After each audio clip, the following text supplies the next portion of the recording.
What's up, YouTube? It is Sonic the Wrestling Reporter Hedgehog, and I am back with another video.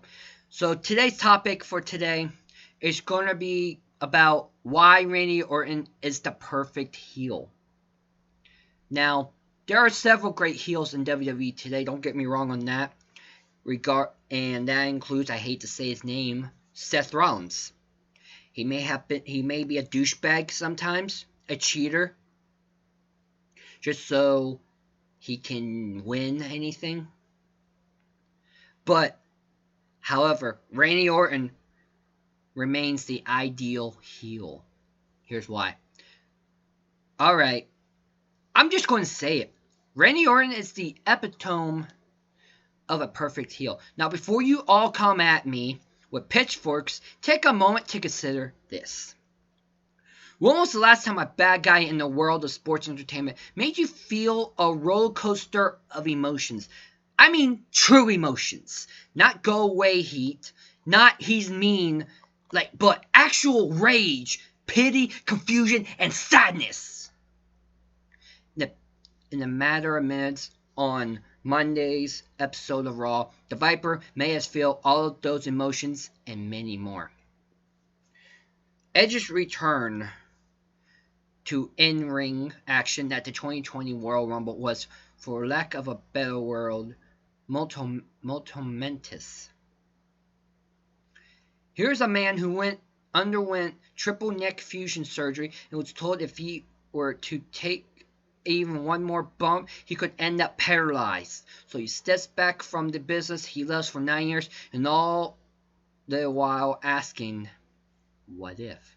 It's a question we all hate, and one he despised so much he had a second surgery and worked so hard to step back into the ring he loved. 9 years after a heart-wrenching retirement in 2011, Edge was able to answer the question of what if.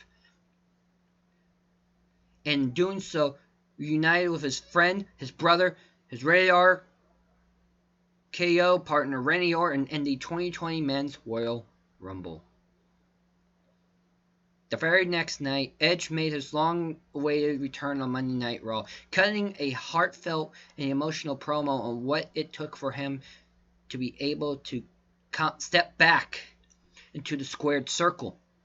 He cried, which, let's be real here, meant we all cried. I cried also, because it was just emotional. We all missed him. I missed him too. And he was back. The feeling was surreal, and then Randy Orton's music hit. I don't know about anyone else, but it felt like all breath left my being. Orton will go on to tell Edge how grateful he is for him, saying that Edge saved his life and welcomed him home. Throughout his exchange, the words, "Don't you dare," and "Please don't RKO him," were more than likely echoing in the minds of WWE Universe, and then he did. All our fears were realized, but something felt off. The smirk, the look of smug superiority showcased on the Viper's face in almost every other instance of an RKO out of nowhere was nowhere to be found. Instead, he looked shocked, confused, horrified at what he just done. He didn't know how he felt, so how should we? The vicious attack on the Rated R superstar wouldn't end there, as Orton proceeded to do a one-man con chair to a man who had triple neck fusion surgery. In the following weeks, we all waited for some sort of explanation. Orton would head to the ring looking sad and dejected, stand in the middle of the ring, raise the mic to speak, only to drop it and leave the ring. In the same manner he approached it. Every time it looked like he was about to explain his actions, someone would interrupt him, and he was unable to do so. It left us all wondering, why? Why would he do this to a man he called a friend, to a person who he claims saved him from himself? The answer we all wanted came on the March 2nd episode of Monday Night Raw. In the main event segment, Beth Phoenix, Edge's wife and fellow Hall of Famer, was in the ring about to address the WWE Universe with a medical update on the Rated R Superstar. Similar to the night after the Royal Rumble, as soon as Beth had uttered but a few words, voices echoed in the area. With the same sad, dejected expression on his face, the Viper approached Beth for a hug, which she denied to give him. The crestfallen look on his face was enough to indicate signs of delusion, but the promo he cut mere seconds after proved the fact. Randy proceeded to explain his actions, saying that he did what he did because he loved Edge like a brother, and if he hadn't viciously attacked the Rated R Superstar, someone else would have. There was a conviction in every word uttered. Someone else would have. There was a conviction in every word uttered. He truly believed he was saving Edge from a worse fate, even going as far as comparing Edge to an addict and accusing Beth of enabling him. As well-intentioned as he might have thought he was, one couldn't help but wonder, did the thought of paralyzing his former rated RKO partner not cross his mind? Was he so obsessed with the thought of protecting his friend that he was willing to take that risk? Every question, every emotion that we as an audience have been feeling over the past few weeks were all perfectly displayed on Beth's face. We all hated him, yet we felt pity. We knew that Randy Orton was capable of betrayal, and yet we were confused by his actions. Watching the angry tears on Beth's face was almost a reflection of what we as an audience felt, but far more intense, which made the RKO that followed that much more impactful.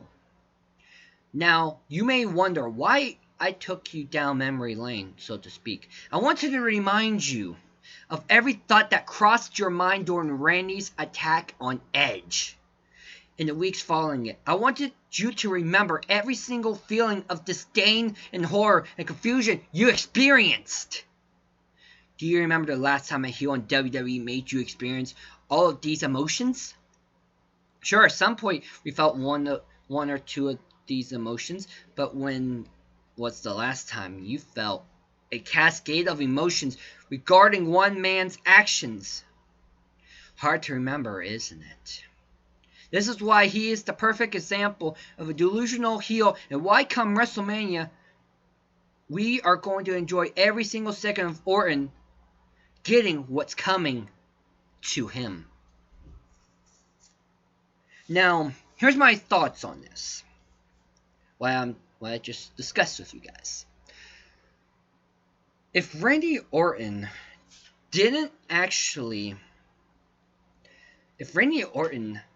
called Edge his brother, his friend, and a guy who saved his life, why will Randy do this?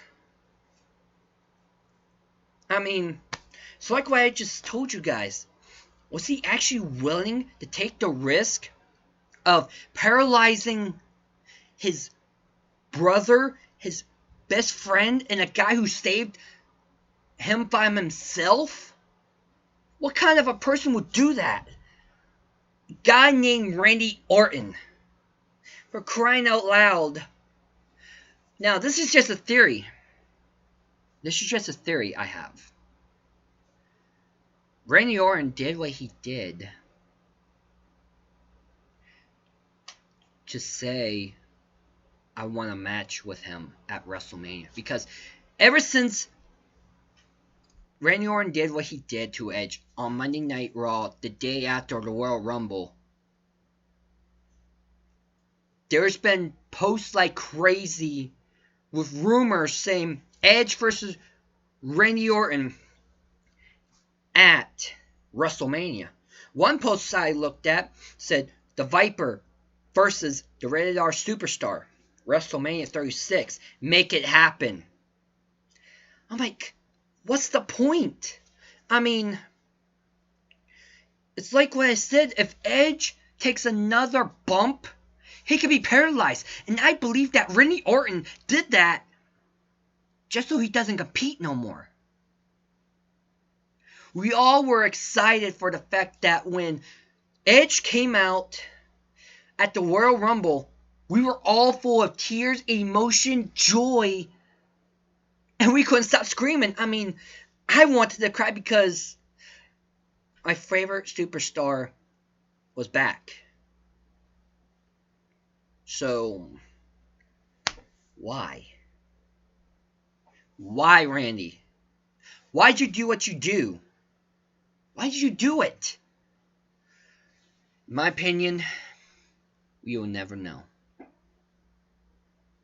We will never know until possibly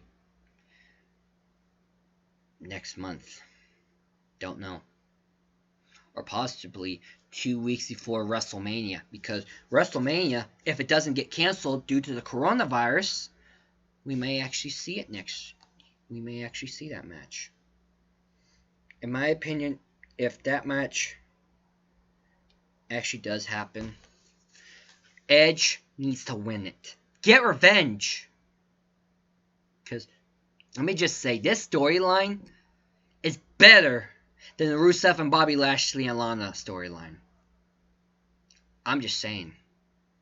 Well, thank you guys so much for joining me in this video. Hit that like button, hit that subscribe button, and hit that bell for post notifications. And make sure you leave a comment in the comment section below. Until next time, this is Sonic, the Wrestling Reporter Hedgehog, saying thank you for joining. Gotta go fast.